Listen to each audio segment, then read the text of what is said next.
కేవలం కట్నం కోసమే పెళ్లిళ్లు చేసుకుని ఆడపిల్లల తల్లిదండ్రుల్ని హింసించటం అన్యాయం. అవునా కాదు?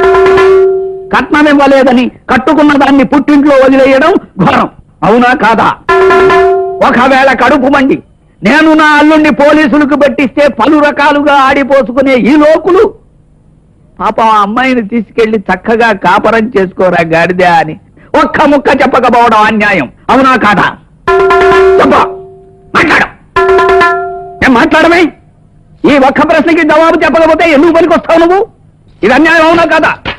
మా అమ్మాయి ఏం తప్పు చేసింది? ఆయనకి నేనేం తక్కువ చేశానని మా అమ్మాయిని మా అల్లుడు కాపరానికి తీసుకెళ్ళలేదు? చెప్పు. ఏంటండి అతన్ని పట్టుకుని మన అల్లుడు గురించి విసిగిస్తే అతను ఏం చెప్తాడు? ఎందుకు చెప్పరు? మన అల్లుడు గారి గురించి అందరికీ తెలుసు. ఎవరిని అడిగినా చెప్పాలి. నువ్వు చెప్పాలి. సర్లేండి, ఇదిగోనయ్యా డబ్బులు, నువ్వు వెళ్ళు. చెప్పి మరీ వెళ్ళు. ఇది అన్యాయం. అవునా కాదా? బాబు ప్రతిరోజు చెప్తున్నానండి, ఇది అన్యాయమని. ఆయన అడగటం మానరేటి బాబు. ఎలా మానతానయ్యా? తన తండ్రిగా నా ఆవేదన చెప్పుకుంటున్నా. ఇది అన్యాయం. అవునా కాదా? చెప్పు. మీ అల్లుడు గారు చేసిన అన్యాయమేనండి, కానీ మీరు మాలాంటి వాళ్ళని పట్టుకుని ఉతికేయటం మరీ అన్యాయం అండి. వినడానికి నీకే ఇంత బాధగా ఉంటే అనుభవిస్తున్నా నాకెంత బాధగా ఉంటుంది చెప్పు. పోనీ నువ్వు నాకు సాయం చేయొచ్చు. ఏమిటండి? ఎలాగైనా మా అల్లుడు గారితో చెప్పి మా అమ్మాయిని కాపరానికి తీసుకెళ్లేటట్టు చెయ్యి. ఆ తర్వాత ఈ విషయం చెబితే ఈ ములక్కాడతో కొట్టు. Sir Telegram. అల్లుడు గారు వచ్చేసారు. బాబాయ్ గారు మీ అల్లుడు కాదండి బాబు, టెలిగ్రామ్ మెసెంజర్ ని. టెలిగ్రామా? మా అల్లుడు వస్తున్నట్టు టెలిగ్రామ్ అనుకుంటానయ్యా. సంతకం పెట్టండి. నాటికి ఆయనకి మా మీద దయగలిగింది.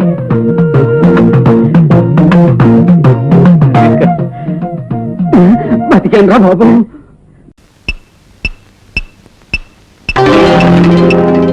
ఆహా, కొబ్బరి ముక్కలు లాంటి పూపాపుల్ని బొర్రా పురుషోత్తం గారికి దారాదత్తం చేసేస్తున్నాను.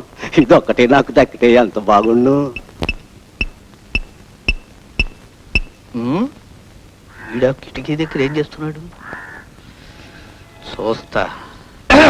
కోసరి కోసరి నాతో సరసమూలాడకు రాజమార్గమిది. అమ్మ వెధవా, ఇదా నీ వ్యాధి? నేమందిస్తా.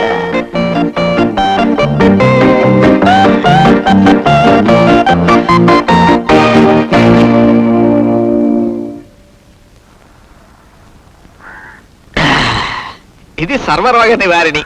రా.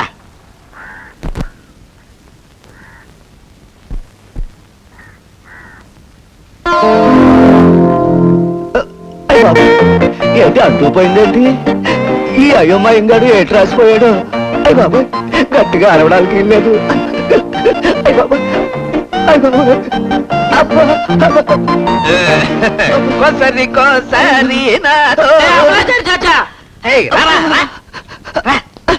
కోసరి కోసరి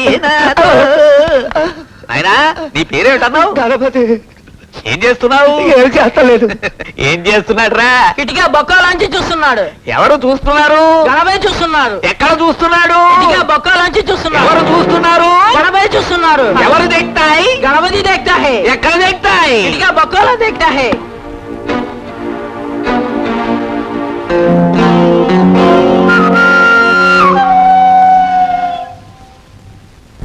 చేసేయన్ని లత్తుకోరవ్వారలే. అంటుకుపోయింది. అంటుకుపోయిందా? ఒరే చెప్పానా? అయ్యి బావాడు వద్దండి అని పీకురా. తాగుడు పోతాడు ఎందుకయ్యా? 30 రూపాయలు కొడుగా. ఎంత? 30 రూపాయలు శీఘ్రం కొడుగా. నేను దస్తే కొడవను. నువ్వు కొడవమన్నంతా కొడవడానికి నేనేం వెర్రివెధవలా కనబడుతున్నానా? రైల్వే స్టేషన్ నుంచి చచ్చిన తహసీల్దార్ గారింటికి నీకు 30 రూపాయలు కొడవాలా? 3 రూపాయలు కుడుస్తాను. కుడుచుకుంటే కుడుచుకో, కుడకపోతే మానుకో. యో మీటర్ పారయ్యా. నేను దస్తే పారను. నువ్వు పారమన్నప్పుడల్లా పారడానికి నేనేం వెర్రివెధవని అనుకున్నావా? బెజవాడి నుంచి ఇక్కడికి రైల్లో వస్తే ఆ పెట్టెలో నెత్తి మీద 4 పంకాలేశారు, కూర్చోడానికి దిమ్మ చెక్క లాంటి బల్లేశారు, కాలు మడుచుకోవడానికి శుభ్రమైన గది కట్టారు, బాతాగాన్ని కొట్టుకోవడానికి చుట్టూరా బోళ్ళంత మంది మనుషులు. మనం చదవాలనుకుంటే ఎదంటివాడి చేతిలో పేపర్ ఉంది. ఇన్ని సౌకర్యాలు చేసి వాళ్ళు చేసిన ఛార్జీ ఎంత?